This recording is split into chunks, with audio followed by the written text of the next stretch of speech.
This is a presentation of the Inland Empire Atheists, Agnostics and Humanists.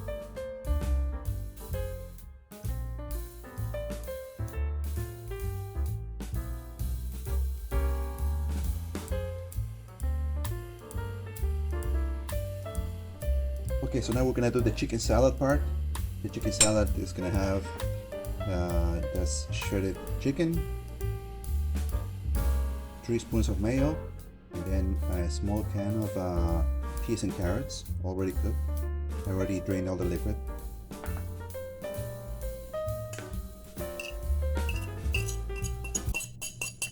While I'm cooking, I wanted to talk about the subject of morality. This is my personal opinion. I believe that morality is subjective and evolved from collaboration in the early tribes. It did not come from a god or the 10 Commandments. It came from us collaborating with each other. When the first humans got together to hunt and to live together and to form small tribes, they had to create certain rules, like not to steal from each other, share the meat from the hunt, otherwise they wouldn't survive. So they had to create rules to be able to live as a tribe. And another reason why I think morality is subjective is because it varies over time. It's not static. It changes from area to area, even from country to country, culture to culture, even from city to city. Also, morality seems to be different between people who live in the big cities and people who live in the countryside. They have a different kind of morality. Another reason why I think morality is subjective is because it's always changing. It changes over time. Things that were immoral 200 years ago are completely moral today. And things that were moral 200 years ago are completely immoral today. One example is the way we dress today, how we get married, how we get divorced. All that could be considered immoral 200 years ago, but today is completely normal. So morality will continue to evolve over time. It will continue to change as time goes by. So that's my personal view on morality.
This was a presentation of the Inland Empire Atheists, Agnostics and Humanists. Please subscribe and hit the bell button for new videos.